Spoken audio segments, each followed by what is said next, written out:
नमस्कार दोस्तों। कैसे हैं आप सब लोग। उम्मीद है आप सब अच्छे होंगे। आज हम आपके सामने लेकर आए हैं भारत के भूगोल के कुछ इंपॉर्टेंट क्वेश्चन। और ये वो क्वेश्चन है जो आपकी परीक्षा में बार बार पूछे जाते हैं। बार बार पूछे जाने वाले ये क्वेश्चन हो जाते हैं और सभी परीक्षाओं के लिए महत्वपूर्ण हो जाते हैं। तो चलिए देर बिल्कुल नहीं करेंगे, शुरू करेंगे आज का हमारा इंपॉर्टेंट वीडियो। और यहाँ से हम शुरू कर लेते हैं। ये हमारा इंपॉर्टेंट वीडियो हो जाएगा आज का।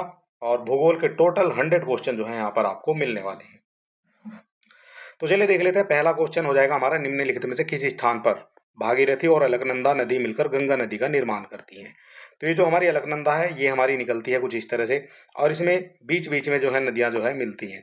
तो सबसे बाद में जो निर्माण होता है जहाँ से गंगा नदी मिलती है वहां पर जो है यहाँ पर जो है अलकनंदा में मिलती है भागीरथी। ठीक है।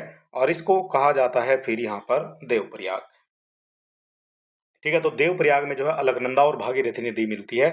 और यहाँ से आगे जो है फिर जो है ये गंगा बन जाती है। ठीक है। तो यहाँ से आगे क्या नाम दिया जाएगा, गंगा। इधर से आ रही है, ये है आपकी अलकनंदा। ठीक है। सारे जो है आपको इस तरह से देखना है। और इधर से जो आ रही है ये है आपकी भागीरथी।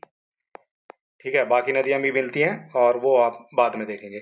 तो फिलहाल इसका जो करेक्ट आंसर है, भागीरथी अलकनंदा मिलकर नदी का निर्माण करती है। तो ये करते हैं यहाँ पर देवप्रयाग में। ऑप्शन नंबर बी जो है यहाँ पर आपका बिल्कुल करेक्ट माना जाएगा। क्वेश्चन नंबर 2 हो जाएगा, गंडक नदी निम्नलिखित में से किस नदी से संबंधित है। जो गंडक नदी है वो किस नदी से संबंधित है। तो गंडक जो है ये हो जाती है आपकी गंगा नदी की एक जो है सहायक नदी हो जाएगी। और ये जो गंडक नदी है ये आपकी जो है बाईं तरफ से जो है उससे मिलती है गंगा से। तो ये आपकी यहाँ पर गंगा जा रही है इस तरह से, तो जो बाईं तरफ से मिलेगी यहाँ से मिलेगी आपकी गंडक। ठीक है। गंडक के अलावा और भी है जिसमें गोमती है, घाघरा, गंडक, कोसी, महानंदा, ये सब आपकी जो है बाईं तरफ से मिलती है। और केवल एक नदी है सोन नदी जो आपकी यहाँ पर गंगा में मिलती है दाईं तरफ से। इसका नाम भी आपको याद रखना है, ये हो जाती है सोन नदी। ठीक है। सोन नदी कहाँ से मिलती है, ये मिलती है गंगा में दाईं तरफ से। ठीक है। तो ये सब चीजें आपको याद रखनी है। अगला क्वेश्चन हमारा यहाँ पर बनता है, निम्नलिखित में से कौन सी नदी उत्तर पिनाकिनी के नाम से जानी जाती है। उत्तर पिनाकिनी के नाम से जानी जाती है वो कौन सी नदी हो जाएगी। तो उत्तर पिनाकिनी के नाम से जानी जाने वाली जो नदी है वो हो जाती है पेन्नार। और ये पेन्नार कहाँ पर है, तो पेन्नार आपको देखने को मिलेगी ये जो है कर्नाटक जिले में। ये भी आपको पता होना चाहिए ये जो है कहाँ पर है। ठीक है। तो ये कर्नाटक में देखने को आपको मिल जाएगी। ठीक, इस तरह से आपके क्वेश्चन बनते हैं। वीडियो आपको अच्छा लगता है तो आप हमारे चैनल को सब्सक्राइब भी कर सकते हैं। अगला क्वेश्चन हमारा बनता है, निम्नलिखित में से कौन सी नदी खंबात की खाड़ी में नहीं मिलती है। कौन सी नदी है जो खंबात की खाड़ी में नहीं मिलती है। तो खंबात की खाड़ी में नहीं मिलती है। तो जो माही है वो आपकी खंबात की खाड़ी में गिर जाती है कुछ इस तरह से। ठीक है। ये आपका यहाँ पर भारत हो जाता है। तो खंबात की खाड़ी में गिरती है आपकी माही नदी भी आ जाती है, साबरमती भी आ जाती है और ताप्ती भी आ जाती है। लेकिन कोयना नदी जो है ये आपकी खंबात की खाड़ी में नहीं गिरती है। ठीक है। तो कोयना नदी कहाँ हो जाएगी, तो जो कोयना नदी है ये आपकी हो जाती है महाराष्ट्र के सतारा जिले में। ठीक है।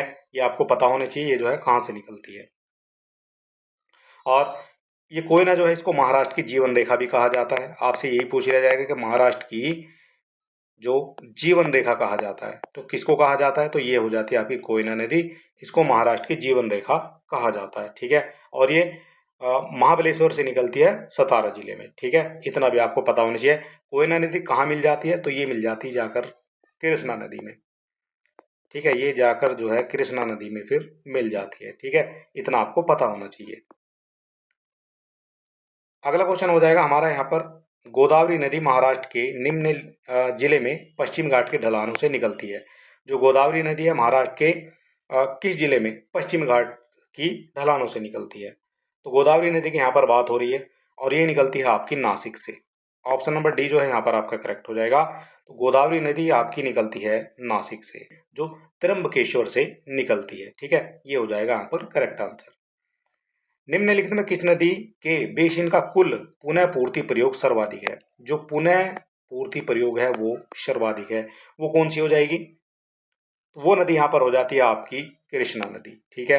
ये जो कृष्णा इसका पुनः पूर्ति प्रयोग जो है वो सर्वाधिक है, तो कृष्णा नदी हो जाएगी। अब आपसे ये पूछ लिया जाएगा जो कृष्णा नदी है वो कहाँ पर बहती है, ये भी। अगला क्वेश्चन बनता है, निम्नलिखित में से कौन सी नदी भारत में पश्चिम दिशा में बहती जो है नहीं है। पश्चिम दिशा में बहती नदी नहीं है, पश्चिम में नहीं बहती है, वो कौन सी हो जाएगी? तो चार ऑप्शन दिए गए हैं आपको यहाँ पर, और आपको बताना कौन सी जो है पश्चिम में नहीं बहती है। तो नर्मदा है, ये आपकी पश्चिम में बहती है। साबरमती है, ये भी पश्चिम में बहती है।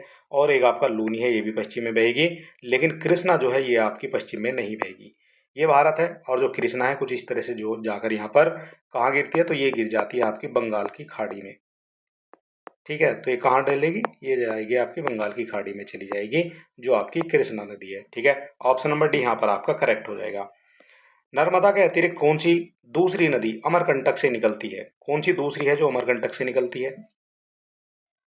तो अमरकंटक से निकलने वाली दूसरी नदी कौन सी है? अमरकंटक से जो दूसरी निकलती है वो निकलती है यहाँ पर सोन नदी। ठीक है, बी हो जाएगा इसका करेक्ट आंसर। तो अमरकंटक पहाड़ी से जो है ये निकलती है सोन नदी, और नर्मदा भी जो है वहीं से निकलती है। ठीक है, ये भी आपको पता होना चाहिए। नर्मदा और सोन नदी दोनों जो है आपकी अमरकंटक की पहाड़ी से ही निकलती है। अगला क्वेश्चन बनता है हमारे निम्नलिखित में से किस नदी का समागम अरब सागर में है? कौन सी नदी है जिसका समागम अरब सागर में, यानी अरब सागर में गिरती है जाकर, वो कौन सी हो जाएगी? तो अरब सागर में गिरती है यहाँ पर नर्मदा। जो कृष्णा है, गोदावरी है, कावेरी है, ये सभी जो है आपकी पश्चिम बंगाल की तरफ चली जाती है, और केवल नर्मदा है जो आपकी आती है यहाँ पर अरब सागर में। ठीक है, ये अरब सागर में आएगी आपकी जो है नर्मदा नदी। अगला क्वेश्चन हमारा हो जाता है यहाँ पर निम्नलिखित में से कौन सा विकल्प भारतीय प्रायद्वीप में पश्चिम की ओर बहने वाली दूसरी बड़ी नदी है? भारतीय प्रायद्वीप में पश्चिम की ओर बहने वाली दूसरी बड़ी नदी है, पश्चिम की ओर बहने वाली पूछी गई है आपसे। तो पश्चिम की ओर बहने वाली में हो जाएगी यहाँ पर ताप्ती। ठीक है, पहली हो जाती है नर्मदा और दूसरी हो जाती है यहाँ पर ताप्ती। आपसे पूछिए दूसरी कौन सी है, तो दूसरी जो है ये तापी नदी यहाँ पर हो जाएगी। ठीक है, इतना आपको पता होना चाहिए। अगर नर्मदा की लंबाई आपसे पूछी जाएगी तो जो नर्मदा है उसकी लंबाई हो जाती है यहाँ पर 1312 किलोमीटर बहती है। जबकि ताप्ती की बात करेंगे तो ये केवल 724 किलोमीटर जो है बहती है। ठीक है, तो सबसे बड़ी हो जाएगी आपकी नर्मदा, और दूसरे नंबर पर आ जाएगी आपकी ताप्ती नदी। निम्नलिखित में से कौन सी नदी यमुना से नहीं मिलती है? यमुना से नहीं मिलती है। तो यमुना से आपकी बेतवा जो है यमुना में चली जाती है, केन भी यमुना में जाती है, और एक आपकी चंबल भी जाती है। लेकिन जो सोन नदी है ये आपकी मिलती है गंगा नदी में जाकर। ठीक है, ये आपको पता होना चाहिए। जो सोन नदी है ये आपकी पटना के निकट गंगा में मिल जाती है। ठीक है, और बाकी जितनी तीन नदियां ये आपकी सब जो है यमुना की सहायक नदियां हो जाएंगी। सारे क्वेश्चन इंपॉर्टेंट है, और इसी तरह के क्वेश्चन हर बार आपसे पूछे जाते हैं। और ये जो वीडियो है ये आपकी सभी परीक्षाओं के लिए इंपॉर्टेंट है, चाहे आप टीजीटी दे रहे हैं, पीजीटी, एलटी ग्रेड, या पैट का एग्जाम दे रहे हैं, पीसीएस का भी एग्जाम दे रहे हैं, सभी के लिए जो है इसी तरह के क्वेश्चन आपसे पूछे जाते हैं। अगला क्वेश्चन है निम्नलिखित नदियों को उनके राज्यों के आधार पर सुमेलित करिए। राज्यों के आधार पर जो है सुमेलित करना है। तो सबसे पहले दी गई है यहाँ पर कामेंग। तो कामेंग कहाँ होती है? तो कामेंग आपकी हो जाएगी यहाँ पर असम में। ठीक है, जो कामेंग है ये आपकी असम में बहती है। वैतरनी ये आपकी बहती है ओडिशा में। ठीक है, एक का दो का आपका ये हो जाएगा। गिरना जो है ये बहती है आपके महाराष्ट्र में, और एक आपकी हसदेव जो है ये आ जाएगी आपकी छत्तीसगढ़ में। इस हिसाब से देखें तो ए का डी हो जाएगा, और ए का डी आपका दो ऑप्शन में दिया गया है, दो आपके एलिमिनेट हो जाते हैं। बी का ए हो जाएगा, तो बी का ए दिया गया है आपका, तो बी का ये दिया गया आपका ऑप्शन नंबर सी में, और तीन का जो है बी हो जाता है, और चार का जो है सी हो जाता है। इस तरह से आपका जो है ऑप्शन नंबर सी यहाँ पर आपका करेक्ट माना जाएगा। अगला क्वेश्चन है निम्नलिखित में से कौन सी हिमालय नदी तंत्र की नदियां हैं? कौन सी है जो हिमालय नदी तंत्र की नदियां हैं? हिमालय की बात हो रही है, तो ये ऊपर वाले जो हमारा भारत है वहां की बात चल रही है। इतने हिस्से में कौन सी बहती है? ठीक है, ये यहाँ पर जो है नीचे वाले हिस्से की बात नहीं हो रही है, ऊपर वाले हिस्से की बात हो रही है। तो इसमें आपको सबसे पहले जो है ब्रह्मपुत्र नदी देखने को मिलेगी जो भारत में बहती है, तो ब्रह्मपुत्र हो जाती है। एक आपकी जो गंगा है ये भी आपकी जो है हिमालय से ही जो है हिमालय की जो है नदियां मानी जाती है। ठीक है, तो इस तरह से आपकी दो और तीन हो जाएंगी। जबकि जो कावेरी है ये आपकी प्रायद्वीप की है, और एक आपकी गोदावरी ये भी आपकी प्रायद्वीपीय भारत की नदियां हैं। कावेरी भी यहीं मिलेगी देखने का आपको, और एक आपकी गोदावरी भी यहीं मिलेगी। इस तरह से दो और तीन आपका यहाँ पर करेक्ट आंसर माना जाएगा। ठीक है, तो सी हो जाता है आपका करेक्ट आंसर। हिमालय की जो नदियां गंगा और यमुना है, गंगा और ब्रह्मपुत्र है। काबिनी, हेमवती, अमरावती कौन सी नदी की सहायक नदियां हैं? काबिनी है, हेमवती है, अमरावती है, ये कौन सी नदी की सहायक नदियां हैं? तो ये जो सहायक नदियां हैं ये हो जाती हैं आपकी कावेरी नदी की। ठीक है, कावेरी नदी की जो काबिनी, हेमवती, अमरावती तीनों ही जो हैं ये कावेरी नदी की सहायक नदियां हैं। और कावेरी कहाँ बहती है ये भी आपसे पूछा जाता है। तो कावेरी बहती है आपकी कर्नाटक में। ठीक है, इतना आपको पता होना चाहिए। अगला क्वेश्चन हमारा बनता है 15 नंबर। टोटल 100 क्वेश्चन हम यहाँ पर आपको कराएंगे और इसी तरह से 100 क्वेश्चन जो है डेली यहाँ पर जो है 100 क्वेश्चन की प्रैक्टिस हो रही है। कल हमने कराए थे आपको जो है कॉन्स्टिट्यूशन के। ठीक है, आज हम करा रहे हैं आपको ज्योग्राफी के और कल जो है हम आपको यहाँ पर हिस्ट्री के क्वेश्चन कराएंगे। डेली जो है यहाँ पर क्लासें जो है चल रही हैं। फिलहाल क्वेश्चन नंबर 15 हो जाता है, निम्नलिखित में से कौन सी नदी ऐतिहासिक रूप से कर्नाटक के दक्षिण में बंटवाल नदी के रूप में जानी जाती है? तो बंटवाल नदी के रूप में जानी जाती है वो कौन सी हो जाएगी? तो ये जानी जाती है आपकी नेत्रावती नदी। ऑप्शन नंबर ए जो है यहाँ पर आपका करेक्ट हो जाएगा और ये भी जो है आपकी कर्नाटक में ही बहती है। ठीक है, अगला क्वेश्चन है सबसे छोटी नदी कौन सी है? सबसे छोटी नदी कौन सी है? इनमें से पूछा गया, जितने आपको ऑप्शन यहाँ पर दिए रखे हैं इनमें से आपको बताना सबसे छोटी नदी। तो इनमें से जो सबसे छोटी नदी है वो हो जाएगी आपकी कावेरी नदी। ठीक है, ये जो है सबसे छोटी है, क्यों है? क्योंकि इनके जो है कावेरी नदी जो बहती है ये बहती है आपकी 800 किलोमीटर में। नर्मदा जो है ये 1312 किलोमीटर में बहती है। इसके बाद जो कृष्णा नदी है, तो कृष्णा नदी बहती है आपकी जो है 1400 किलोमीटर में। और सोन नदी बहती है आपकी 881 जो है किलोमीटर में। तो इस हिसाब से अगर देखेंगे यहाँ पर तो ये बहती है आपकी सबसे छोटी नदी जो है ये हो जाएगी आपकी कावेरी नदी। और यहाँ पर जो है दिखाया भी गया है, यहाँ पर जो दिखाया भी गया है कावेरी 800 किलोमीटर है, कृष्णा आपकी 1400 किलोमीटर है, नर्मदा 1312 किलोमीटर और सोन नदी 881 किलोमीटर है। ठीक है, इस तरह से भी आपके ये मैचिंग करने के लिए भी आपसे दिया जा सकता है। अगला क्वेश्चन है कौन सी नदी पश्चिमी तटीय मैदानों में प्रवेश करने से पहले 253 मीटर ऊंची चट्टान से गिरती है और गरसोपा जलप्रपात बनाती है? तो ये गिरती है 253 मीटर ऊंची चट्टान से गिरती है और गरसोपा जलप्रपात जो है बनाती है, वो कौन सी नदी हो जाएगी? तो ये जो नदी है ये होती है शरावती नदी। ठीक है, ऑप्शन नंबर सी जो है आपका करेक्ट आंसर हो जाएगा। और शरावती नदी जो है ये भी आपकी कर्नाटक में ही बहती है। कर्नाटक की जो नदियां हैं सबसे ज्यादा जो क्वेश्चन बनते हैं आपके, जो सबसे ज्यादा क्वेश्चन बनते हैं वो कर्नाटक की नदियों से ही बनते हैं। ठीक है, सबसे ज्यादा क्वेश्चन बनते हैं आपके यहाँ से। अगला क्वेश्चन हमारा दक्षिण भारत की नदियां प्रमुख रूप से निम्न में से कौन सा अपवाह तंत्र रखती हैं? जो आपका दक्षिण भारत है वहां पर जो है आपकी नदियां हैं वो कौन सा जो है अपवाह तंत्र रखती हैं? तो इसका जो करेक्ट आंसर है वहां पर आ जाती है आपके वृक्षनुमा।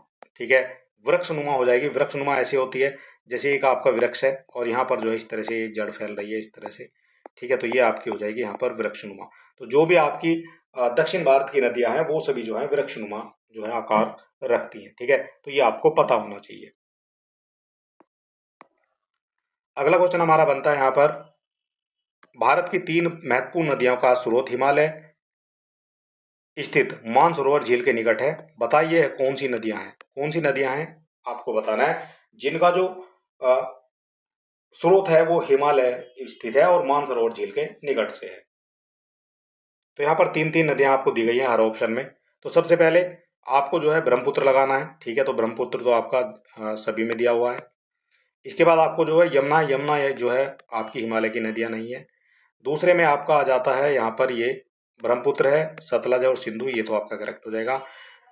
यहाँ पर यमुना दिया गया ये गलत हो जाएगा और यहाँ पर भी यमुना दिया गया। बड़ा इजी जो है ये आंसर यहाँ पर लगा सकते हैं क्योंकि यमुना जो है ये आपकी मानसरोवर झील के निकट से नहीं निकलती है। तो इस तरह से आप इसका आंसर लगा सकते हैं। अगला क्वेश्चन हमारा यहाँ पर बनता है इस नदी की कुल लंबाई 2900 किलोमीटर है और ये तिब्बत में जो चेम युंड डंग ग्लेशियर है वहां से शुरू होती है और यहाँ इसको तांगपो शांगपो कहा जाता है और दिहांग नाम से एक भारतीय क्षेत्र यानी अरुणाचल प्रदेश में प्रवेश करती है। इसकी महत्वपूर्ण सहायक नदियां हैं सुबनसिरी, कामेंग, धनसिरी, मानस, तीस्ता। इस नदी का नाम क्या है? इस तरह से जो है काफी लेंथी क्वेश्चन भी आपसे ये पूछा गया है और ये क्वेश्चन आपसे पूछा गया है वीडियो की परीक्षा में। ठीक है, ये भी आपको पता होना चाहिए कहाँ कहाँ ये क्वेश्चन पूछे जाते हैं। तो वीडियो की परीक्षा में पूछा गया और इसका जो करेक्ट आंसर है वो हो जाता है यहाँ पर ब्रह्मपुत्र। तो ब्रह्मपुत्र की जो लंबाई है वो है आपकी टोटल 2900 किलोमीटर की। ठीक है, और ये जो है आपकी, ये हमारा भारत हो जाता है कुछ इस तरह से। तो ये जो जब यहाँ से निकलती है और इस तरह से भारत में प्रवेश करती है, ठीक है, और भारत में प्रवेश करके बांग्लादेश में से जो है होते हुए चली जाती है बंगाल की खाड़ी में, जहाँ सुंदरबन का डेल्टा ये बनाती है। ठीक है, इस तरह से आपको पता होना चाहिए। अगला क्वेश्चन है, निम्नलिखित में से कौन सी नदी थार रेगिस्तान से होकर बहती है? कौन सी नदी है जो थार रेगिस्तान से होकर बहती है? थार रेगिस्तान से होकर बहने वाली नदी, तो यहाँ पर हो जाती है ये लूनी नदी। ऑप्शन नंबर सी जो है बिल्कुल करेक्ट यहाँ पर हो जाएगा। अगला क्वेश्चन बनता है, निम्नलिखित में से किस नदी को बंगाल का शोक के रूप में जाना जाता है? बंगाल के शोक के रूप में जाना जाता है, तो बंगाल के शोक के रूप में जानी जाने वाली जो नदी है वो है यहाँ पर दामोदर नदी। ऑप्शन नंबर ए जो है बिल्कुल करेक्ट यहाँ पर आपका माना जाएगा। ठीक है, दामोदर नदी हो जाएगी। अगला क्वेश्चन है, इनमें से कौन सी भारतीय क्षेत्र में एक खाड़ी नहीं है? भारतीय क्षेत्र में एक खाड़ी नहीं है, कौन सी हो जाएगी वो? तो भारतीय क्षेत्र में एक खाड़ी नहीं है, वो हो जाती है यहाँ पर अकाबा की खाड़ी। ठीक है, कच्छ की खाड़ी ये भारत में है, खंबे की खाड़ी ये भी आपकी खंबात की खाड़ी में है, और मन्नार जो है ये अभी आपकी भारत में है। लेकिन अकाबा की खाड़ी जो है ये आपके भारत में नहीं है। ये कहाँ पर है? तो ये हो जाती है आपकी लाल सागर के निकट। ठीक है, वहां पर आपको देखने को मिलेगी, और ये हो जाती है सिनाई प्रायद्वीप पर। ठीक है, ये आपको पता होना चाहिए। जो आपका सिनाई प्रायद्वीप है वहां पर जो है आपको ये देखने को मिल जाएगी। अगला क्वेश्चन हमारा बनता है, आंध्र प्रदेश का विजयवाड़ा शहर किन नदियों के किनारे स्थित है? जो आंध्र प्रदेश का है विजयवाड़ा शहर वो किन नदियों के किनारे स्थित है? तो आंध्र प्रदेश का जो विजयवाड़ा है ये हो जाता है यहाँ पर कृष्णा नदी के किनारे। ठीक है, किसके किनारे हो जाएगा? ये कृष्णा नदी के किनारे पर स्थित हो जाएगा। ऑप्शन नंबर डी जो है यहाँ पर आपका करेक्ट हो जाएगा। अगला क्वेश्चन है, निम्नलिखित में से किस नदी को बिहार का शोक कहा जाता है? बिहार का शोक कहा जाता है वो कौन सी नदी है? तो बिहार का जो शोक कहा जाएगा वो कहा जाएगा यहाँ पर आपका कोशी। ठीक है, इंपॉर्टेंट क्वेश्चन यहाँ पर ये माना जाएगा। और बिहार का शोक कहा जाने वाली है, और ये क्यों कहा जाता है? क्योंकि ये अपना मार्ग जो है बदलती रहती है, या यूं कहें कि अपना मार्ग जो है परिवर्तित करती रहती है, और इस वजह से जहां पर बाढ़ नहीं आनी चाहिए वहां पर भी जो है बाढ़ इस वजह से आ जाती है। ठीक है, तो इसलिए कोशी को जो है बिहार का शोक कहा जाता है। अगला क्वेश्चन हमारा बनता है यहाँ पर, श्रीनगर नदी के तट पर स्थित है। जो श्रीनगर है वो किस नदी के तट पर स्थित है? तो श्रीनगर जो है ये स्थित हो जाएगा आपका झेलम नदी के तट पर। ठीक है, बी हो जाएगा यहाँ पर आपका करेक्ट आंसर। निम्नलिखित में से कौन सा विश्व का सबसे बड़ा नदी द्वीप है? टोटल 100 क्वेश्चन हम यहाँ पर कर रहे हैं, और काफी स्पीड से जो हम चल रहे हैं, और आपका जो है रिवीजन हम यहाँ पर करा रहे हैं। कौन सा विश्व का सबसे बड़ा नदी द्वीप है? सबसे बड़ा नदी द्वीप विश्व की बात हो रही है यहाँ पर। तो विश्व का जो सबसे बड़ा नदी द्वीप है वो हो जाता है यहाँ पर माजुली। माजुली कहाँ है? तो ये हो जाता है आपका असम में। ठीक है, किस नदी पर बना हुआ है? तो ये बना हुआ है आपका ब्रह्मपुत्र नदी पर। ठीक है, ये भी आपको पता होना चाहिए। ठीक है, ब्रह्मपुत्र नदी पर ये बना हुआ है। अगला क्वेश्चन हमारा यहाँ पर बनता है, निम्नलिखित में से किस राज्य में विश्व का सबसे बड़ा नदी द्वीप स्थित है? किस राज्य में सबसे बड़ा जो नदी द्वीप है वो हम आपको अभी बता चुके हैं। तो ये हो जाता है यहाँ पर असम में, और इसको कहा जाता है माजुली। ठीक है, ये विश्व का जो है सबसे बड़ा नदी द्वीप है, ब्रह्मपुत्र नदी पर ये बना हुआ है। अगला क्वेश्चन है, उगाई बांध भारत के निम्नलिखित में से किस राज्य में है? यह उस राज्य का दूसरा सबसे बड़ा बांध है। किस राज्य में है? और यह जो है उस राज्य का दूसरा सबसे बड़ा बांध है। तो जो उकाई बांध है ये हो जाता है आपका गुजरात में। ऑप्शन नंबर ए जो है यहाँ पर आपका करेक्ट हो जाएगा। और उकाई बांध जो है ये आपका किस नदी पर बनाया गया है ये भी आपसे पूछा जाता है। तो जो नदी का नाम है, नदी का नाम हो जाएगा यहाँ पर तापी नदी। ठीक है, ये आपको पता होना चाहिए, तापी नदी पर ये बनाया गया है जो उकाई बांध है गुजरात में। ठीक है, इंपॉर्टेंट सारे क्वेश्चन हो जाते हैं, और इसी तरह के क्वेश्चन हर बार आपकी परीक्षाओं में भी देखने को मिलते हैं। नागार्जुन सागर बांध किस नदी पर बना हुआ है? जो नागार्जुन सागर बांध है वो किस नदी पर बना हुआ है? तो नागार्जुन सागर बांध जो है ये आपको देखने को मिलेगा कृष्णा नदी पर। कृष्णा नदी कहाँ है? तो कृष्णा नदी हो जाती है आपकी आंध्र प्रदेश में। ठीक है, कहाँ हो जाएगी? तो ये हो जाएगी आपकी आंध्र प्रदेश में। ठीक है, कृष्णा नदी हो जाएगी। तमिलनाडु के किस जिले में कल्लनई के नाम से जाना जाने वाला ग्रैंड एनीकट बांध, जो कि सबसे पुराने बांधों में से एक है, वो स्थित है? सबसे पुराने बांधों में से एक है, वो कहां पर स्थित हो जाएगा, ये आपको पता होना चाहिए। ये स्थित हो जाएगा आपका तंजावुर में। ऑप्शन नंबर सी जो है यहाँ पर आपका बिल्कुल करेक्ट माना जाएगा। ठीक है, ये कहाँ स्थित है, तो ये आपका तंजावुर में स्थित हो जाएगा। अगला क्वेश्चन हमारा, भारत में सबसे बड़ा लंबा बांध कौन सा है? सबसे लंबा बांध कौन सा, बड़ा नहीं लंबा बांध पूछा गया आपसे। तो भारत में जो सबसे लंबा बांध है वो हो जाता है हीराकुंड बांध। ठीक है, इंपॉर्टेंट है, हीराकुंड बांध है ये, और ये कहाँ पर है ये भी आपको पता होना चाहिए। तो जो हीराकुंड बांध है ये आपको देखने को मिलेगा उड़ीसा में। ठीक है, उड़ीसा में देखने को मिलेगा। और अगर इसकी लंबाई आपसे पूछी जाएगी तो 4801 किलोमीटर की जो है इसकी लंबाई हो जाएगी। मीटर की बात हो रही है यहाँ पर। ठीक है, 4801 मीटर की जो है यहाँ पर बात हो रही है इस बांध की। अगला क्वेश्चन हमारा बनता है, गंडक सिंचाई योजना किन प्रदेशों का एक संयुक्त प्रयास है? जो गंडक सिंचाई परियोजना किन प्रदेशों का एक संयुक्त प्रयास है? तो ये हो जाता है यहाँ पर उत्तर प्रदेश और बिहार का संयुक्त प्रयास हो जाएगा, जो गंडक सिंचाई परियोजना है। ठीक है, और इसमें जो है भारत सरकार और नेपाल सरकार के बीच जो है 1959 में जो है एक समझौता हुआ था। कब हुआ था? 1959 में एक समझौता हो जाता है। और इसमें जो है बैराज का निर्माण गंडक नदी पर ये हुआ था आपका 68 और 69 में।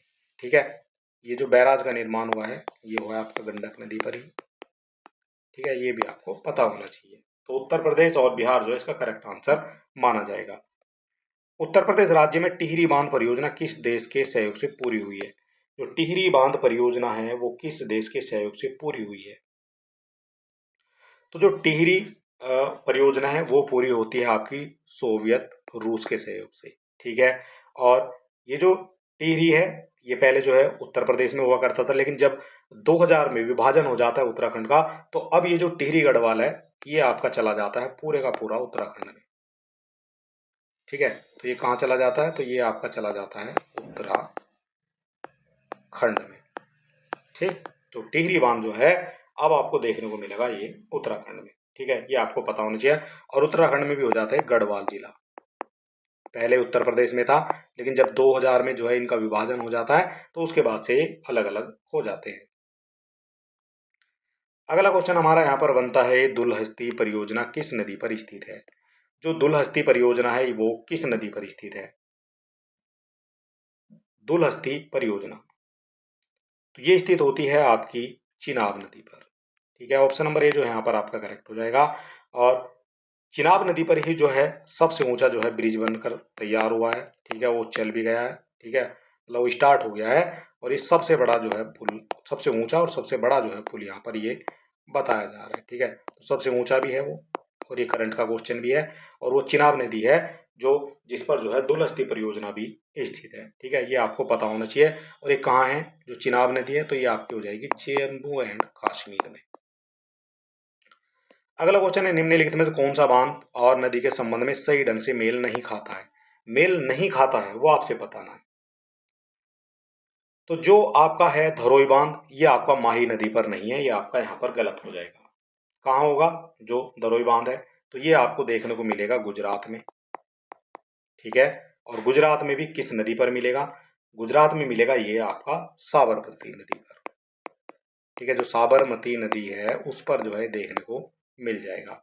नाथवा झागरी आपका सतलज नदी पर ही है। नागार्जुन सागर इंपॉर्टेंट है, कई बार पूछा जाता है, कृष्णा नदी पर है। और उकाई भी कई बार पूछी जाती है, ये भी आपका तापी नदी पर हो जाएगा। ठीक है, आपसे पूछा गया कौन सा मेल नहीं खाता है, तो केवल ए हो जाएगा जो आपका मेल नहीं खाता है। अगला क्वेश्चन बनता है, सलाल परियोजना किस नदी पर स्थित है? जो सलाल परियोजना है वो किस नदी पर है? तो सलाल भी आपकी यहाँ पर देखने को मिलेगी, ये हो जाएगी चिनाब नदी पर। ठीक है, चिनाब नदी पर ये हो जाएगी जो सलाल बिजली परियोजना है। और 690 मेगावाट की जो है ये परियोजना है कुल। ठीक, अगला क्वेश्चन हमारा हो जाता है, भारत का सबसे ऊंचा बांध कौन सा है? सबसे ऊंचा बांध आपसे यहाँ पर पूछा गया है। तो सबसे ऊंचा बांध हो जाता है यहाँ पर टिहरी बांध। ठीक है, इसके बारे में हमने भी आपको बताया जो टिहरी बांध है। और इसकी जो ऊंचाई है ऊंचाई हो जाती है यहाँ पर 260.5 जो है मीटर। ठीक है, इतनी जो है इसकी ऊंचाई हो जाती है। अगला क्वेश्चन हमारे यहाँ पर देख सकते हैं, जो हमारे दिखाए गए जो रिहंद है उसकी जो ऊंचाई 91.46 मीटर है। सरदार सरोवर बांध है उसकी ऊंचाई हो जाती है 163 मीटर। ये सभी जो है आपकी मीटर में दी गई है। भांगड़ा नागल बांध है 255 मीटर, टिहरी बांध है 260 मीटर और नांगल जो है 29 मीटर का हो जाएगा। ठीक है, इनसे आपके क्वेश्चन यहाँ पर बनते हैं। अगला क्वेश्चन है निम्नलिखित को मिलाइए।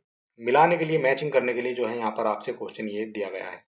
तो सबसे पहले दिखाया गया आपका गोविंद वल्लभ पंत सागर बांध, ये कहाँ पर है? जो गोविंद वल्लभ पंत सागर बांध ये कहाँ है? तो ये हो जाता है आपका रिहंद नदी पर।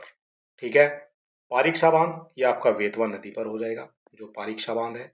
इसके बाद आ जाता है आपका गोविंद सागर बांध, जो आपका हो जाएगा सहजाद नदी पर।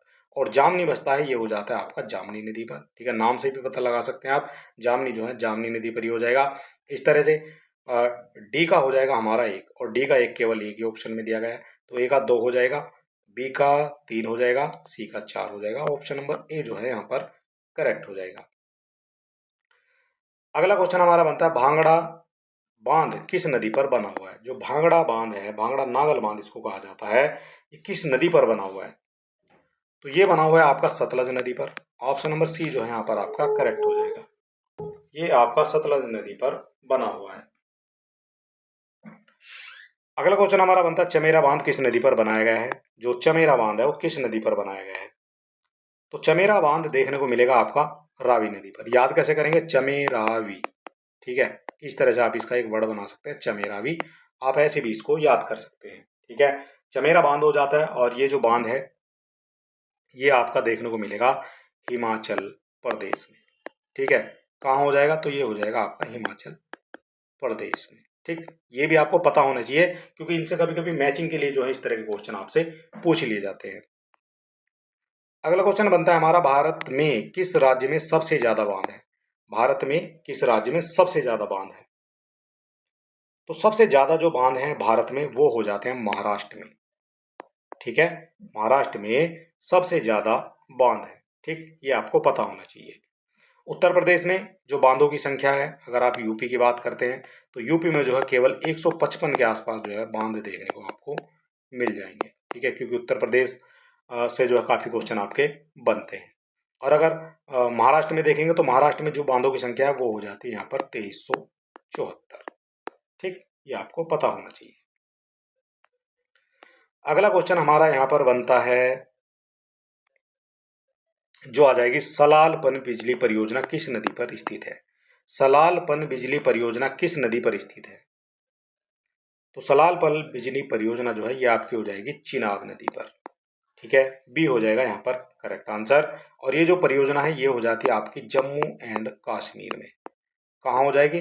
जम्मू एंड कश्मीर में जो है ये आपको देखने को मिलेगी। और अगर आपसे पूछा जाए इस परियोजना का वर्ष क्या है, जो चिनाब नदी पर है सलाल पन बिजली परियोजना, ये हो जाती है आपकी 1987 में जो है इसका उद्घाटन हो जाता है, या फिर इसको कहेंगे इसका कमीशन किया गया है 1987 में।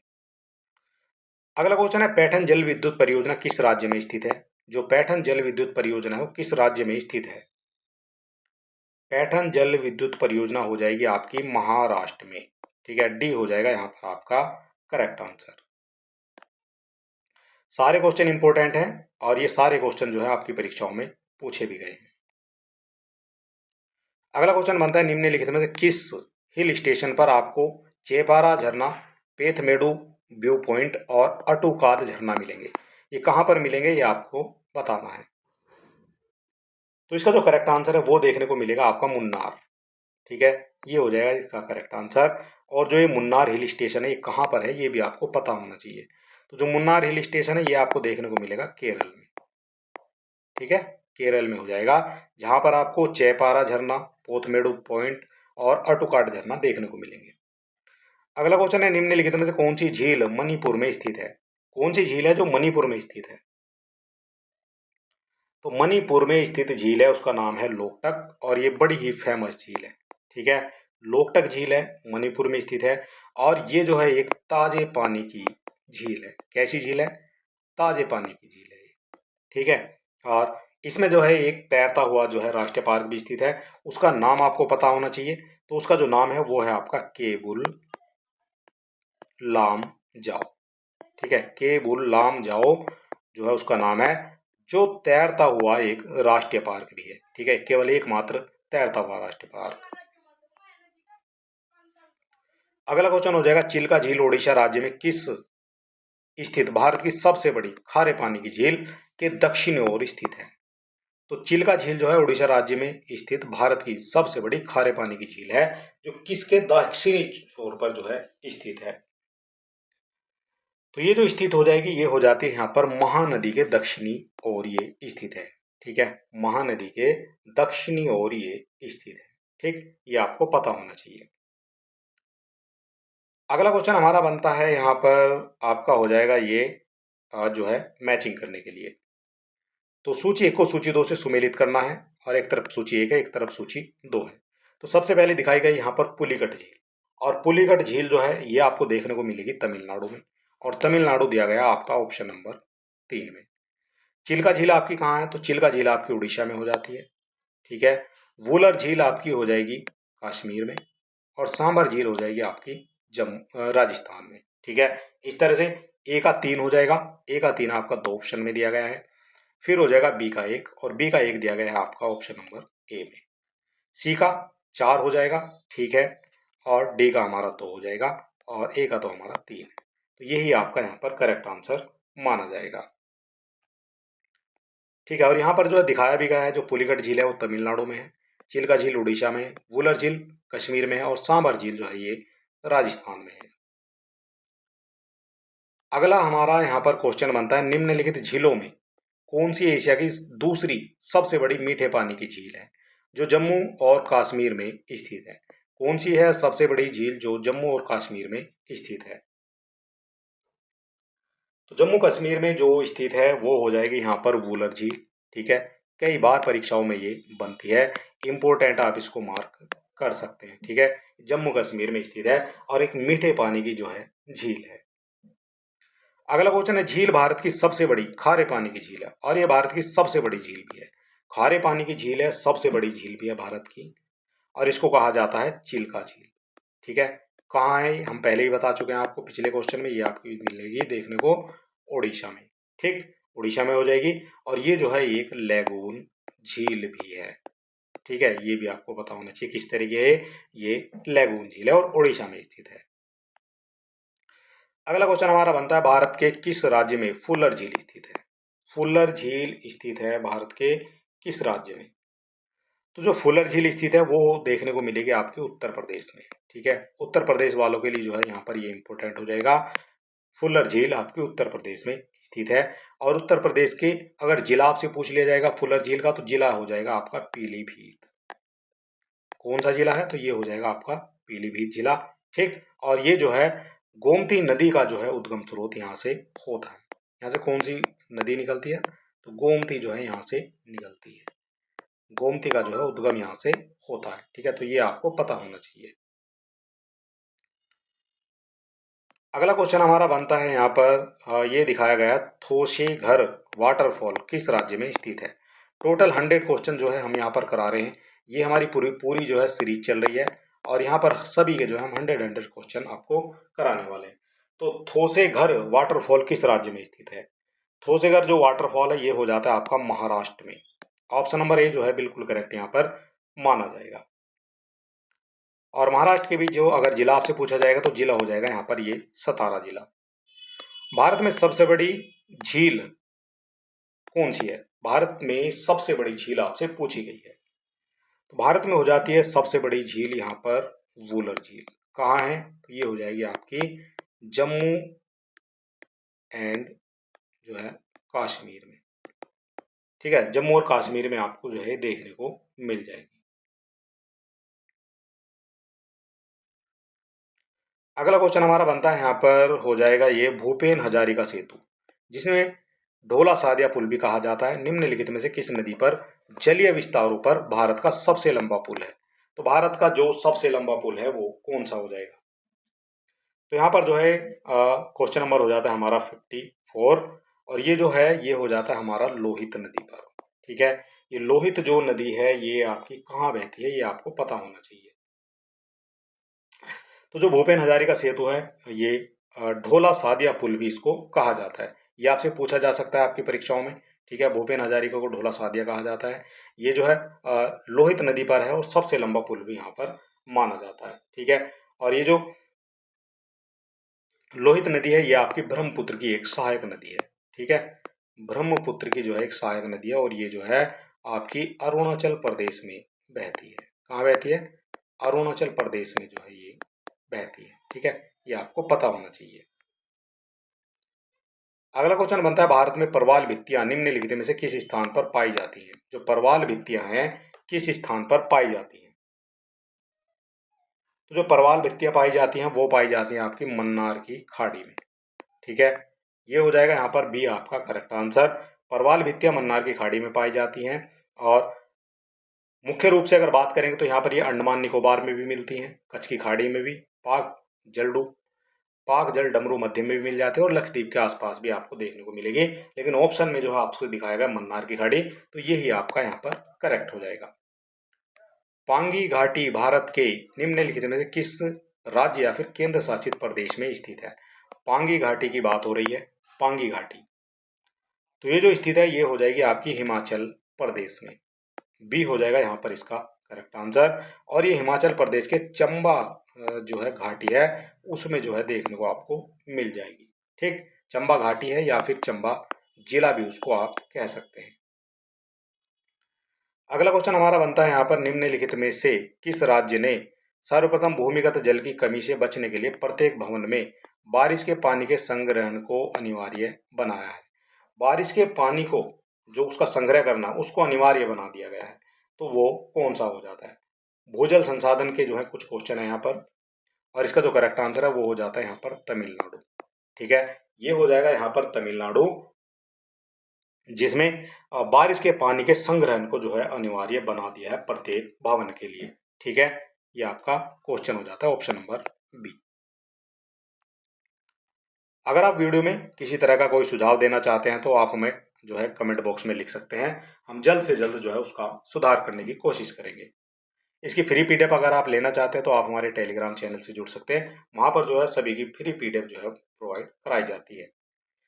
कुछ स्थानों पर भूजल जल स्तर के नीचे कठोर चट्टानों की परतों के बीच जमा होता है। इसे किस नाम से जाना जाता है? तो इसको किस नाम से जाना जाता है?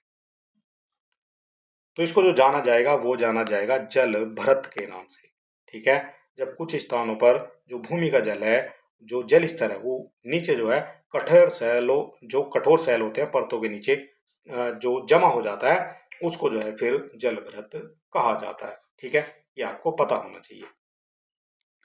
निम्नलिखित में से कौन सी घाटी हिमालय पर्वत श्रृंखला में स्थित नहीं है? कौन सी घाटी हिमालय पर्वत श्रृंखला में स्थित नहीं है?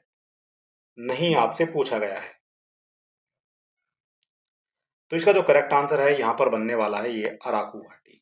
ठीक है, ये आपका हो जाता है अराकू। ठीक है, ये अराकू घाटी हो जाएगी और अराकू घाटी जो है ये हिमालय पर्वत श्रृंखला में स्थित नहीं है। ठीक, और ये भारत के आंध्र प्रदेश में है, ये भी आपको पता होना चाहिए कहाँ है। ये हो जाती है आपकी आंध्र प्रदेश में। ठीक है, आंध्र प्रदेश में ये स्थित हो जाएगी और ऊटी के नाम से भी इसको जाना जाता है। आंध्र प्रदेश में ऊटी के नाम से जाना जाता है इसको। अगला क्वेश्चन हमारा बनता है यहाँ पर 60 नंबर। टोटल 100 क्वेश्चन हम यहाँ पर आपको करा रहे हैं। हिमालय पर्वत प्रणाली निम्नलिखित में से किससे संबंधित है? जो हिमालय पर्वत प्रणाली है निम्नलिखित में से किससे संबंधित है? हिमालय पर्वत प्रणाली तो ये संबंधित हो जाएगी आपकी वलित पर्वत से। ठीक है, वलित पर्वत की यहाँ पर बात हो रही है, तो डी जो है बिल्कुल करेक्ट यहाँ पर आपका माना जाएगा। मेघालय पठार की सबसे ऊंची चोटी कौन सी है? जो मेघालय का पठार है सबसे ऊंची चोटी उसकी कौन सी है? तो मेघालय के पठार की जो सबसे ऊंची चोटी है वो हो जाती है शिलोंग चोटी। ठीक है, ये गारो खासी जयंतिया जो है इसी क्रम में मिलती है आपको। यहाँ पर गारो आ जाएगा पहली पहाड़ी, दूसरी आ जाएगी आपकी खासी पहाड़ी और तीसरी आ जाती है आपकी जयंतिया पहाड़ी। ठीक है, तो इसी क्रम में जो है ये लगती है गारो खासी और जयंतिया। ठीक है, तो ये आपको पता होना चाहिए कि ये आपसे पूछ लिया जाएगा जो गारो खासी जयंती किस राज्य में है, तो ये हो जाती है आपकी मेघालय में। ठीक है, अगला क्वेश्चन हमारा बनता है यहाँ पर काराकोरम से, और काराकोरम पर्वत श्रृंखला में सबसे ऊंची चोटी कौन सी है? जो काराकोरम पर्वत श्रृंखला में सबसे ऊंची चोटी कौन सी है? तो जो सबसे ऊंची चोटी बनती है वो बनती है यहाँ पर काराकोरम की, वो हो जाएगी केटू। ठीक है, केटू गॉडविन ऑस्टिन जो है इसका पूरा नाम है। ठीक है, क्या कहा जाता है इसको? कहा जाता है केटू यानी गॉडविन ऑस्टिन। इसकी अगर ऊंचाई की बात करेंगे तो ये हो जाती है आपकी 8611 मीटर। कितनी हो जाएगी? 8611 मीटर की जो है इसकी ऊंचाई हो जाएगी, और विश्व की दूसरी जो है सबसे बड़ी जो है चोटी है ये। ठीक है, इससे पहले कौन सी है नंबर 1 पर? तो ये आपकी हो जाती है एवरेस्ट। ठीक है, सबसे ऊंची चोटी आपकी एवरेस्ट हो जाती है, और एवरेस्ट की अगर ऊंचाई पूछी जाएगी तो 8848 मीटर हो जाएगी, और कहीं कहीं पर आपको ये 8850 भी देखने को मिल सकता है। ठीक है, ये भी आपको पता होना चाहिए। अगला क्वेश्चन है हिमालय के सर्वोच्च शिखर माउंट एवरेस्ट की ऊंचाई कितनी है? माउंट एवरेस्ट की ऊंचाई आपसे पूछी गई है कितनी है? तो माउंट एवरेस्ट की जो ऊंचाई हमने आपको अभी बताई है ये हो जाती है यहाँ पर 8848 मीटर। ठीक है, बी हो जाएगा यहाँ पर इसका करेक्ट आंसर। अगला क्वेश्चन हमारा यहाँ पर बनता है इनमें से कौन सा महान हिमालय या फिर हिमाद्री में पर्वत शिखर नहीं है? हिमाद्री में या फिर हिमालय में पर्वत शिखर नहीं है, हिमालय का कौन सा नहीं है वो आपको बताना है। तो जो आपकी माउंट कंचनजंगा ये आपकी हिमालय की है, माउंट मकालू है ये भी हिमालय की है, और माउंट नंदा देव है ये भी हिमालय की है, लेकिन जो माउंट नाग टिप्पा है ये आपकी हिमालय की नहीं है। ठीक है, तो आपसे पूछा है कौन सा नहीं है, तो सी हो जाएगा यहाँ पर आपका करेक्ट आंसर। ये जो माउंट टिब्बा है ये आपकी कहाँ देखने को मिलेगी? तो ये जो आपकी नाग टिब्बा है, माउंट नाग टिब्बा है, ये आपको,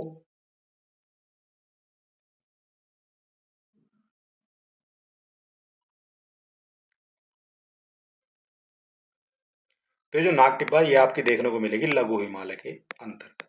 ठीक है, ये कहाँ की है? ये आपकी लघु हिमालय के अंतर्गत देखने को आपको मिल जाएगी। हिमालय या हिमाद्री के सुदूर उत्तरी भाग की औसत ऊंचाई लगभग कितनी है मीटर में? तो हिमालय या फिर हिमाद्री के सुदूर उत्तरी भाग की औसत ऊंचाई, तो इसकी जो औसत ऊंचाई है वो होती है यहाँ पर, औसत की बात हो रही है तो ये आपका 6000 मीटर के आसपास मानी जाती है।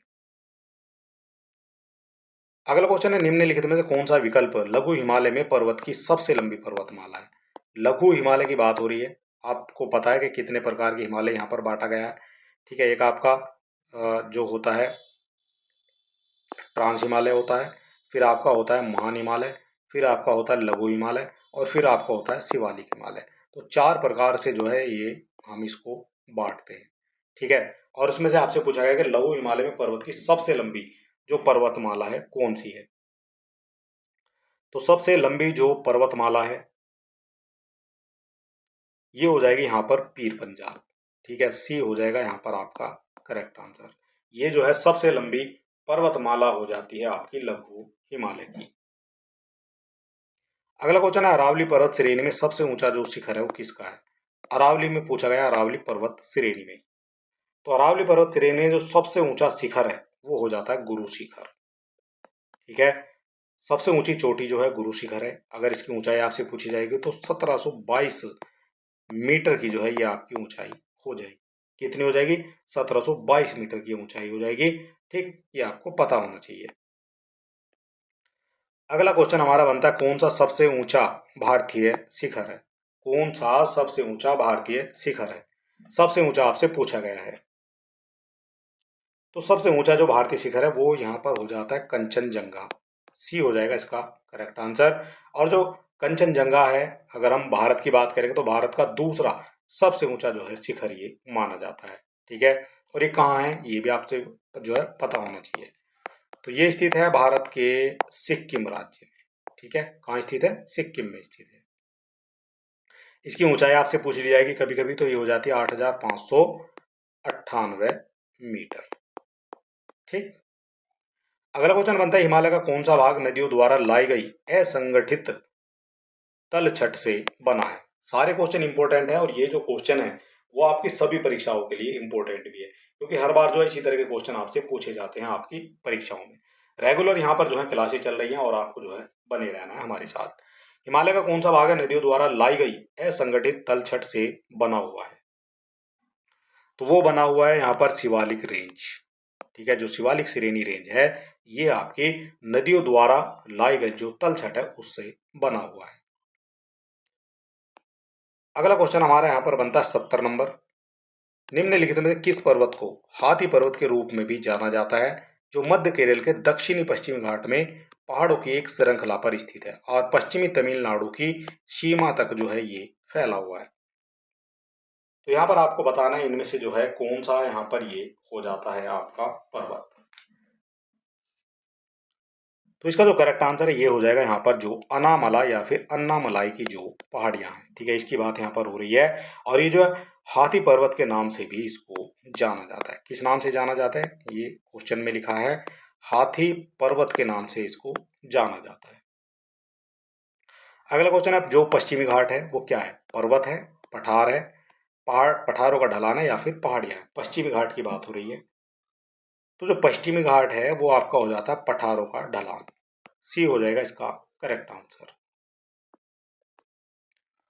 अगला क्वेश्चन हमारा बनता है यहाँ पर, निम्नलिखित में कौन सा विकल्प पश्चिमी घाट का सर्वोच्च शिखर है?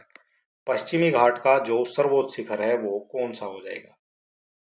पश्चिमी घाट का सर्वोच्च शिखर तो ये हो जाता है यहाँ पर अनाईमुड़ी। ये हो जाएगा इसका करेक्ट आंसर। ठीक है, कौन सा हो जाएगा? अनाईमुड़ी यहाँ पर हो जाएगा। अनाईमुड़ी आपसे पूछी जाएगी, जो आपकी अनाईमुड़ी है ये आपकी कहाँ है? ठीक है, ये भी आपको पता होना चाहिए। तो अनाईमुड़ी जो है ये आपकी देखने को मिलती है केरल में। ठीक है, ये भी आपसे पूछा जाता है। पश्चिम घाट का सर्वोच्च शिखर कौन सा है? जो पश्चिम घाट है उसका सर्वोच्च शिखर कौन सा है? सर्वोच्च यानी सबसे ऊंचा जो शिखर है वो कौन सा है पश्चिम घाट का? तो पश्चिम घाट का जो सर्वोच्च शिखर है उसमें आपको देखने को मिलेगा अनाईमुड़ी। ठीक है, ये हम आपको पहले ही पिछले क्वेश्चन में जो है बता चुके हैं। अगला क्वेश्चन हमारा यहाँ पर बनता है, भारतीय प्रायद्वीप की सबसे ऊंची चोटी। ये हमारा भारतीय है और इसका जो प्रायद्वीप की सबसे ऊंची चोटी बतानी है आपको कौन सी है? तो भारतीय प्रायद्वीप की जो सबसे ऊंची चोटी है उसमें आ जाती है आपकी अनाईमुड़ी। ठीक है, तीनों क्वेश्चन अलग अलग हैं और तीनों में जो है का जो आंसर है वो एक ही है, अनाईमुड़ी। ठीक है, तो क्वेश्चन को एग्जामिनर किसी भी तरह से पूछ सकता है, आपको केवल उसका आंसर पता होना चाहिए। केरल में स्थित सर्वोच्च पर्वत चोटी का नाम बताइए। जो केरल में स्थित है सबसे ऊंची पर्वत चोटी का नाम, तो केरल में आ जाएगी आपकी यही अनाईमुड़ी। ठीक है, कितनी जो है क्वेश्चन यहाँ से बनते हैं एक ही चीज से। निम्नलिखित में कौन सी पश्चिम घाट की सबसे ऊंची चोटी है जो समृद्ध जैव विविधता के साथ यूनेस्को विश्व विरासत स्थल भी है? सबसे ऊंची चोटी है जो समृद्ध जैव विविधता के साथ यूनेस्को विश्व विरासत स्थल भी है। तो ये हो जाती है यहाँ पर आपकी अनाईमुड़ी।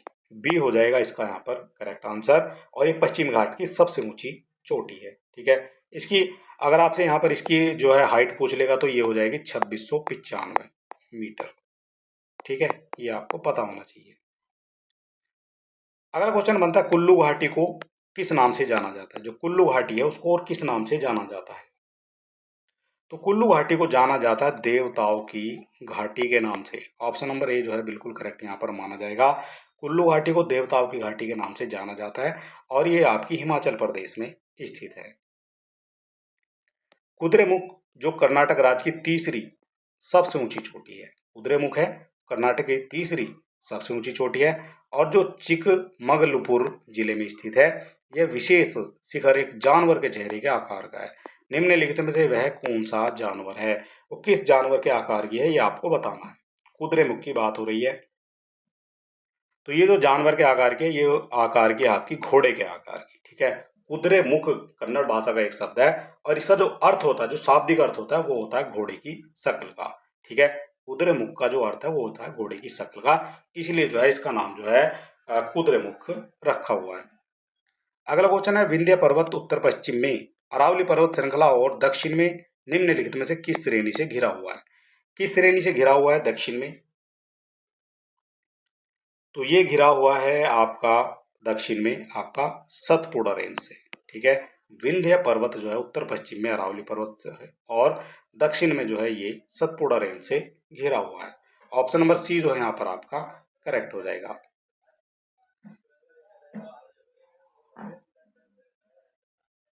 अगला क्वेश्चन बनता है हमारा, निम्नलिखित स्थानों में एमरॉल्ड द्वीप समूह के नाम से जाना जाता है। जो एमरॉल्ड द्वीप समूह के नाम से जाना जाता है वो कौन सा हो जाएगा? एमरॉल्ड द्वीप समूह के नाम से जाना जाने वाला हो जाता है अंडमान और निकोबार द्वीप समूह। बी हो जाएगा यहाँ पर इसका करेक्ट आंसर। और अगर इसकी बात करेंगे तो इसमें जो है छोटे मोटे द्वीप लगाकर जो है 836 छोटे बड़े जो है द्वीप यहाँ पर शामिल है। कितने द्वीप हैं? 836 लगभग द्वीप जो है शामिल है। इसकी राजधानी पूछी जाएगी तो राजधानी हो जाती है यहाँ पर इसकी पोर्ट ब्लेयर। ठीक है, सारी चीजें आपको यहाँ पर पता होना चाहिए। अगला क्वेश्चन आ गया हमारा जो सुमेलित करने के लिए। सूची 1 में दी गई है हिमालय की चोटियां और सूची 2 में आपके राज्य दिए गए हैं।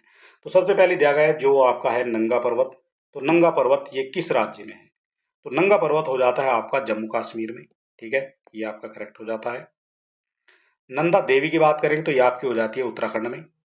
और कंचनजोंगा जो है ये आपकी सिक्किम में हो जाती है।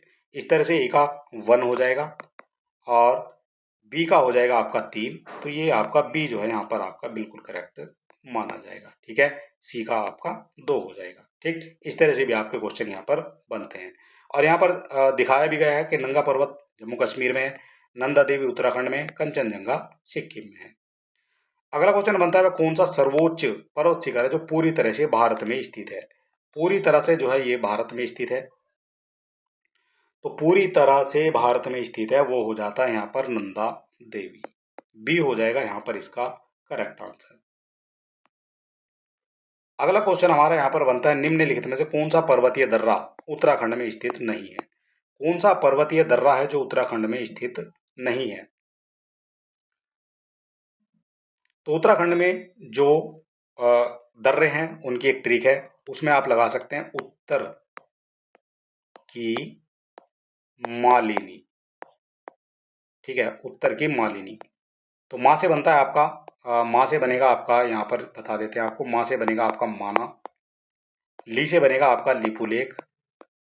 ठीक है, किसी भी तरह से आप इसको याद रख सकते हैं। और नी से बनता है आपका नीति।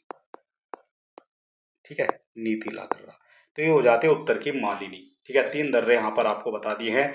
और उत्तराखंड में कौन सा स्थित नहीं है तो यहाँ देख लेते हैं। जो लिपुलेख है ये तो आपका हो जाता है, लिपुलेख है, नीति भी है, मालिनी नीति भी है। और एक आपका जो है मूलिंगला जो है ये भी आपका उत्तराखंड का। लेकिन जो शिव किला है ये आपका उत्तराखंड का नहीं है। शिव किला का कहाँ का है तो ये आपको पता होना चाहिए। तो शिव किला हो जाता है ये आपका हिमाचल प्रदेश का। कहाँ का है? ये आपका हिमाचल प्रदेश का जो है एक दर्रा हो जाएगा। अगला क्वेश्चन हमारा यहाँ पर बनता है इनमें से कौन सा राज्य पालघाट दर्रे से आपस में जुड़े हुए हैं? पालघाट से आपस में जुड़े हुए हैं वो कौन से हो जाएंगे? तो पालघाट दर्रे से जो आपस में जुड़े हुए हैं वो जुड़े हुए हैं केरल और तमिलनाडु। ठीक है, बी हो जाएगा यहाँ पर आपका करेक्ट आंसर। अगला क्वेश्चन हमारा बनता है, थोड़े से और क्वेश्चन हमारे रह रहे हैं अभी। बारह लाचा दर्रा निम्नलिखित में से किन 2 राज्य और केंद्र शासित प्रदेशों में स्थित है? बाड़ा लाचा दर्रा जो है ये कहाँ है? तो जो बाड़ा लाचा दर्रा है ये आपका हो जाता है हिमाचल प्रदेश और लद्दाख में। ठीक है, ये हो जाता है इसका करेक्ट आंसर। और ये जो दर्रा है ये जास्कर पर्वत श्रेणी में स्थित है। आपसे ये भी पूछा जा सकता है कि ये किस पर्वत श्रेणी में स्थित है? तो ये हो जाता है आपका जास्कर पर्वत श्रेणी में जो है ये स्थित हो जाएगा। रोहतांग दर्रा भारत के किस राज्य में स्थित है? जो रोहतांग दर्रा है वो भारत के किस राज्य में है? रोहतांग दर्रा। तो रोहतांग दर्रा जो है ये आपको देखने को मिलेगा हिमाचल प्रदेश में। ठीक है, और हिमाचल के जो दर्रे हैं उनको याद करने की ट्रिक है आपका हिमाचल की बरोसी, बरोशी। ठीक है, इस तरह से आप याद रखेंगे। बै से हो जाता है बाड़ा लाचा, रो से हो जाता है रोहतांग और सी से हो जाता है आपका सिप किला। ठीक है, हिमाचल की बरोसी। ठीक है, इस तरह से आप इसको याद रखेंगे, हिमाचल की बरोसी।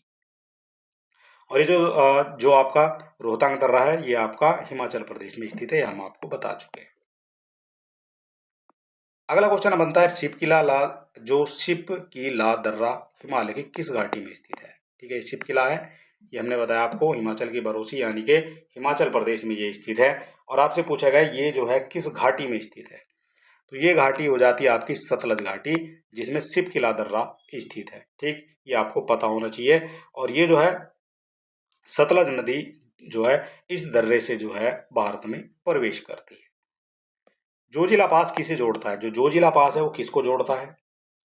तो जोजिला जो पास है वो जोड़ता है आपका लेह और श्रीनगर को। ठीक है, श्रीनगर को ये जोड़ता है। और जो आपके जम्मू कश्मीर के दर्रे उनको याद करने की ट्रिक है कि जे के की प्यारी प्यारी बीबी। ठीक है, इस तरह से याद रखेंगे। जम्मू कश्मीर की हो जाएगी ये, पीछे हो जाता है पीर पंजाल, वैसे बड़ा लाचा, और वैसे हो जाता है आपका बुर्जिल। ठीक है, इस तरह से आप इसको याद रखेंगे, जेके की प्यारी बीबी। अगला क्वेश्चन हमारा यहाँ पर बनता है, ये दिए गए दर्रों और उनके स्थानों का कौन सा जोड़ा सही नहीं है? कौन सा जोड़ा जो है वो सही नहीं है? जो आपका जोजिला और बुर्जिल है ये आपका जम्मू कश्मीर में अब नहीं रहा है, अब ये हो जाता है आपका कहाँ पर? अब ये आ गया है जो है लद्दाख में। ठीक है, अब ये आपका लद्दाख में हो गया है। बाड़ा लाचा और सिपकिला ये आपका उत्तर प्रदेश में जो है ये दर्रे नहीं है, ये गलत हो जाएगा। थांगला, नीतिला और लिपुले ये आपके हिमाचल प्रदेश में, तो ये उत्तर की मालिनी थी, तो ये आपका यहाँ पर गलत हो जाता है। नाथुला और जेलेपला ये आपके सिक्किम में है, तो ये आपका यहाँ पर करेक्ट हो जाएगा। जो नाथुला है सिक्किम के जैन, इस तरह से आप याद रखते हैं, सिक्किम के जैन। जैसे बनता है जेलेपला और नैसे बनता है नाथुला दर्रा। ठीक, तो इस तरह से आपको 1, 2 और 3 ये आपके यहाँ पर गलत दिखाए गए हैं, केवल एक ही जो है आपका यहाँ पर सही हो जाएगा। अगला जो हमारा क्वेश्चन बनता है वो बनता है यहाँ पर, निम्न में से किस भारतीय पर्वतीय चोटी की ऊंचाई सबसे कम है? भारतीय पर्वत चोटी है उसकी ऊंचाई सबसे कम है, कौन सी हो जाएगी जिसकी ऊंचाई सबसे कम है? तो सबसे कम वाली हो जाती है यहाँ पर मुकुट पर्वत। ठीक है, इसकी जो ऊंचाई है वो सबसे कम है। ठीक, इतना आपको पता होना चाहिए। तो इसकी जो ऊंचाई कितनी है, तो ये हो जाती है यहाँ पर 7,242 मीटर। ठीक है, कंचनजंगा की अगर बात करेंगे तो ये हो जाती है आपकी 8,598 मीटर की। इसके बाद बात करेंगे नंदा देवी की, तो नंदा देवी की जो ऊंचाई है वो हो जाती है 7,816 मीटर। ये सभी जो है आपकी ऊंचाई मीटर में दी गई है। एक बचती है आपकी जो कामेट है, कामेट की जो ऊंचाई है वो हो जाती है 7,756 मीटर। तो सबसे छोटी कौन सी हो गई, वो हो जाती है आपकी मुकुट पर्वत। भारत का सबसे बड़ा एकल द्वीप सुदूर दक्षिण क्षेत्र कौन सा है? दक्षिण में कौन सा है जो सबसे बड़ा एकल द्वीप सुदूर दक्षिण में है? तो ये हो जाता है यहाँ पर ग्रेट निकोबार द्वीप। ठीक है, ऑप्शन नंबर डी जो है आपका यहाँ पर करेक्ट हो जाएगा। ठीक है, और ये अंडमान निकोबार का एक जो है द्वीप समूह है जो दक्षिणतम द्वीप कहलाता है। ठीक है, इसके क्षेत्रफल की बात करेंगे तो इसका जो क्षेत्रफल है वो हो जाता है 921 वर्ग किलोमीटर। ठीक, ये आपको पता होना चाहिए। अगला हमारा क्वेश्चन बनता है, कौन सा जलकाय अंडमान द्वीपों को निकोबार द्वीपों से अलग करता है? अंडमान द्वीपों को निकोबार द्वीपों से अलग करता है, ये कौन सा हो जाएगा? तो ये हो जाता है 10 डिग्री चैनल। ठीक है, जो आपका ये आपके अंडमान के द्वीप हैं और यहाँ पर जो है निकोबार को अलग करता है, तो ये हो जाता है बीच में इनके 10 डिग्री चैनल। ठीक, 10 डिग्री चैनल इनको जो है अलग करता है। अगला क्वेश्चन है, उत्तरी अंडमान का उच्चतम बिंदु 732 मीटर पर स्थित है और वो कौन सी चोटी है? उत्तरी अंडमान की बात यहाँ पर हो रही है। उत्तरी अंडमान का जो उच्चतम बिंदु 732 मीटर पर स्थित है, तो वो जो है वो चोटी हो जाती है आपकी सैडल पीक। ठीक, सैडल पीक जो है भारत के अंडमान और निकोबार द्वीप समूह की सबसे ऊंची चोटी भी मानी जाती है। ठीक है, इसकी ऊंचाई आपको बता दी है, इसकी ऊंचाई है आपकी 732 मीटर। अगला क्वेश्चन हमारा बनता है यहाँ पर, हम नजदीक पहुंच रहे हैं 100 क्वेश्चन के। मूक घाटी यानी साइलेंट वैली जो है ये कहाँ पर है? साइलेंट वैली की बात हो रही है, तो ये स्थित हो जाती है आपकी केरल में। ऑप्शन नंबर ए जो है यहाँ पर आपका करेक्ट हो जाएगा। जिला आपसे पूछा जाएगा तो जिला हो जाता है वहां पर पलक्कड़। केरल के पलक्कड़ जिले में जो है ये स्थित हो जाती है आपकी, और ये जो है जैव विविधता के लिए प्रसिद्ध घाटी है। कौन सी चोटी साइलेंट वैली राष्ट्रीय उद्यान या पलगढ़ में सबसे ऊंची चोटी है? तो ये क्वेश्चन सेम है, केवल इसको जो है थोड़ा सा जो है लैंग्वेज चेंज करके जो है आपसे पूछ लिया गया है। ठीक है, तो इसका जो करेक्ट आंसर है वो ही हो जाएगा आपका अगीडा। ठीक है। ये साइलेंट वैली जो राष्ट्रीय उद्यान है पलक्कड़ में, सबसे ऊंची चोटी है आपकी अंगीठा। अगला क्वेश्चन हमारा बनता है 96 पे आ गए हम। कौन सा पठार भारत के खनिज दिल के देश के रूप में जाना जाता है? खनिज दिल के देश के रूप में जाना जाता है, तो ये जाना जाता है आपका छोटा नागपुर का पठार। ठीक है, इसको जो है खनिज दिल के देश के रूप में जाना जाता है। ठीक है, और यहाँ से जो प्राप्त होते हैं उनमें आपका कोयला, अभ्रक, तांबा, चूना, बॉक्साइट, लोह, ये सभी जो है वहां से आपको मिल जाते हैं।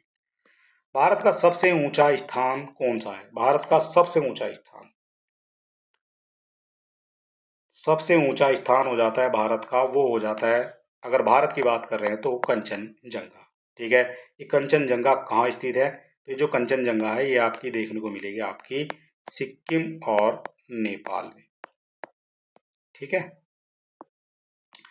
चलिए देख लेते हैं अगला क्वेश्चन हमारा। यहाँ पर बनता है 98 और ये हो जाता है प्रायद्वीपीय पहाड़ी मैदान की एक अनोखी विशेषता, काली मिट्टी का क्षेत्र जिसे कहते हैं, उसे क्या कहा जाता है? जो एक काली मिट्टी का क्षेत्र है, काली मिट्टी के क्षेत्र को क्या कहा जाता है?